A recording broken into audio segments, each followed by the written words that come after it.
नमस्कार दोस्तों, मैं विक्रम सिंह कनोडिया एम्स न्यू दिल्ली में नर्सिंग ऑफिसर पद पर कार्यरत हूँ इमरजेंसी डिपार्टमेंट में। आप सभी का स्वागत करता हूँ इस ऑनलाइन प्लेटफॉर्म पे।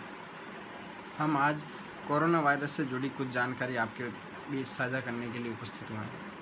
तो सबसे पहले मैं धन्यवाद करना चाहूँगा हमारे ग्रीनमैन साइकिलिस्ट श्रीमान नरपत सिंह जी राजपुरोहित लंगेरा बाड़मेर निवासी।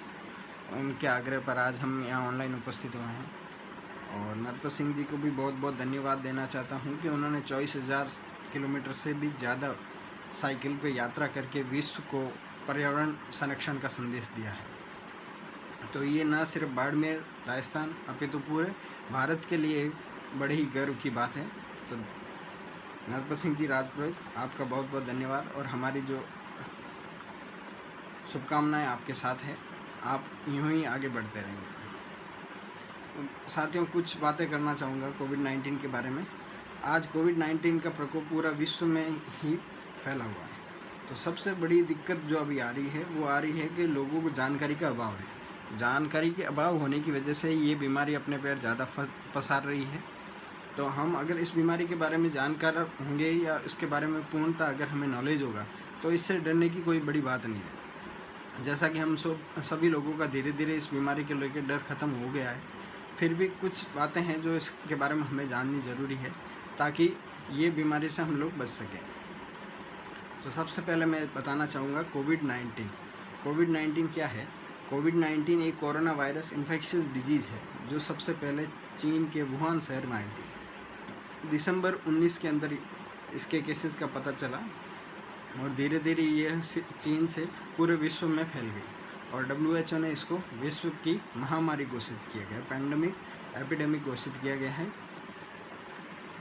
दोस्तों, ये कोरोना वायरस की वजह से बीमारी हो रही है। ये एक नए तरह का वायरस है जो कि अभी वैज्ञानिकों के द्वारा रिसर्च की जा रही है कि इसका ट्रीटमेंट क्या हो सके, इसके वैक्सीन क्या बनाया जा सके। तो अभी फ़िलहाल इसके लिए कोई भी तरह की मेडिकेशन या कोई भी वैक्सीन तैयार नहीं है, सिर्फ बचाव ही इसका उपचार है। तो दूसरी चीज़, कोरोना वायरस होता है तो हमें कैसे पता चलेगा, उसके बारे में जानकारी होना ज़रूरी है। तो सबसे पहले हम ये बताना चाहेंगे, अभी 3 तरह की इनकी कैटेगरी होती है, कम रिस्क, मध्यम रिस्क और एक हाई रिस्क, यानी बहुत ज़्यादा जिसमें रिस्क होते हैं। 3 तरीके से इसको बीमारी को बांटा गया है। तो इंडिया के अंदर आपको कम से मध्यम तरह के ही अभी तक केसेज को देखने को मिला है। कम मतलब जिनके अंदर हमें कुछ करने की ज़रूरत नहीं, पेशेंट को बीमारी होती है और वो थोड़े टाइम बाद में अपने आप से ही ठीक हो जाता है, वो उसके इम्यूनिटी पावर की वजह से। दूसरा है मध्यम रिस्क।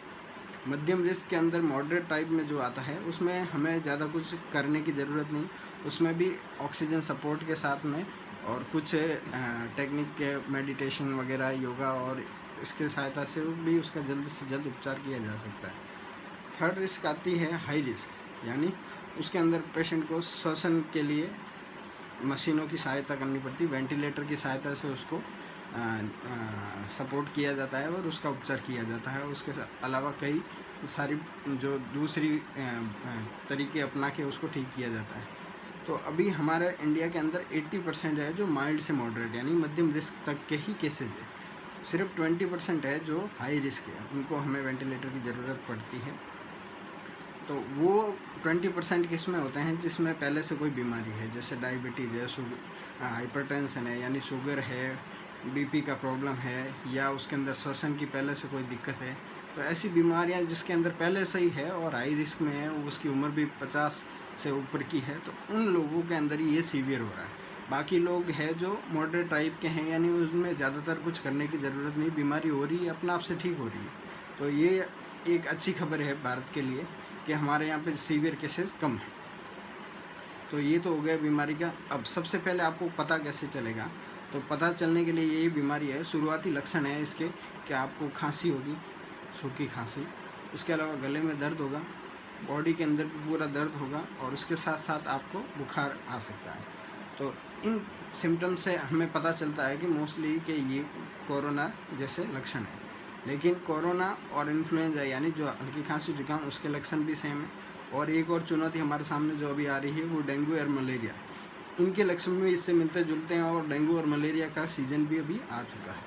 तो हमें इनके बीच में कन्फ्यूज़न होगा तो उससे ही बचने के लिए हमें शुरुआती स्तर पर ध्यान रखना होगा कि आप किसी भी ऐसे संक्रमित व्यक्ति के संपर्क में आए हैं या कोई विदेश से यात्रा करके आए हैं उसके संपर्क में आए हैं और उसके पश्चात आपको थोड़ा ऐसा लग रहा है कि गले में मुझे दर्द है, खांसी भी है और बदन में दर्द है, कमज़ोरी से फील हो रहा है और बुखार भी है, तो आप स्वयं को अपने परिवार से आइसोलेट कर लें, यानी अलग कर लें।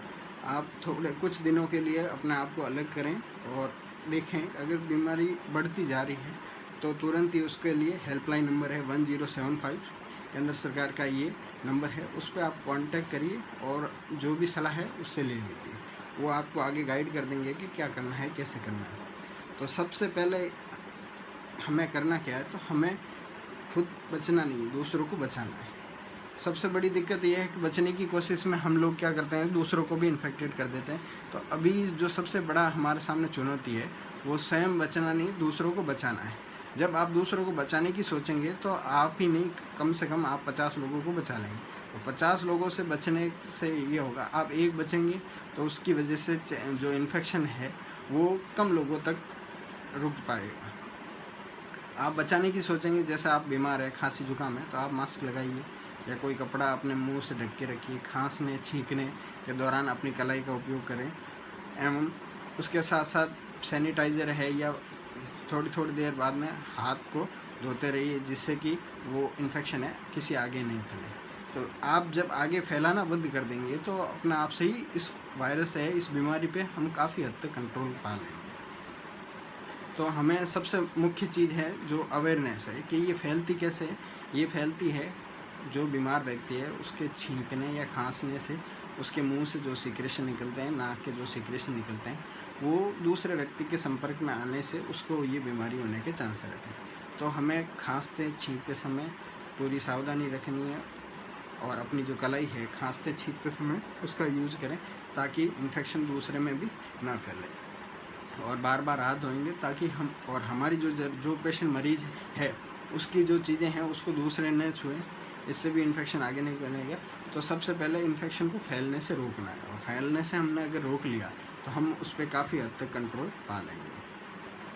तो सबसे बड़ी चीज़ है जो गाँवों में अभी बाहर से लोग आएंगे तो उन लोगों को जो क्वारंटाइन पीरियड रखा गया है घर से अलग रखने का, वो 14 दिन है, कहीं पे 28 दिन है। तो उस पीरियड को वो हल्के में ना लें, उसको मजाक में ना लें। उस पीरियड का मतलब है अगर बीमारी होती है तो उन 14 दिन में आप लोगों को पता चल जाएगा। तो उस 14 दिन अलग रहने से पता चल जाएगा कि अगर वो व्यक्ति बीमार है, संक्रमित है, तो वो सिर्फ स्वयं ही होगा, उसके परिवार को बचाया जा सकता है, गाँव को बचाया जा सकता है। तो इसलिए मेरा हाथ जोड़ के निवेदन है कि आप लोग जब गाँव आएँ तो उन 14 दिन में थोड़ा अवेयर रहें, आप दूसरों से दूरी बना के रखें, मास्क बांध के रखें और साथ में कफिंग स्नीजिंग यानी छींकने और खांसने की जो प्रॉपर टेक्निक है उसका यूज़ करें और इन्फेक्शन को आगे फैलने से रोकें। प्लस तीसरी चीज़ है कि इसका अभी तक कोई इलाज नहीं है, इसकी कोई वैक्सीन नहीं है, कोई दवाई नहीं है। तो आप अगर संक्रमित हो जाते हैं तो आपके शरीर की स्वयं की इम्यूनिटी ही आपको बचाती है। तो आप अपनी इम्यूनिटी को स्ट्रॉन्ग कीजिए और मोस्टली 80% लोग इससे रिकवर हो रहे हैं, कोई उसमें दिक्कत नहीं आ रही, अपने आप से बीमारी हो रही है और ठीक हो रही है। लेकिन ये है कि उसमें आपकी इम्यूनिटी थोड़ा स्ट्रॉन्ग होनी चाहिए। इम्यूनिटी स्ट्रॉन्ग होगी, आपके शरीर की ताकत होगी तो आपका ये बीमारी कुछ नहीं कर पाएगी। तो उसके लिए अच्छी तरीके से भरपूर नींद लें, व्यायाम करें, योगा करें और पौष्टिक आहार लें, तरल पदार्थ पिएँ और गर्म पानी यानी गुनगुना पानी से बार बार अपने गले को गीला रखिए। एवं कुछ बातें हैं जो स्वच्छता के बारे में, उनका ध्यान रखिए, अपने आसपास गंदगी न फैलने दें और इन्हीं बातों से हम लोग बचाव कर सकते हैं और एक दूसरे से फैलने से रोक सकते हैं। और इसीलिए इस बीमारी का जो उपचार है वो बचाव ही है। तो बचाव रखिए, इस बीमारी का उपचार संभव हो सकता है। धन्यवाद आप सभी लोगों को।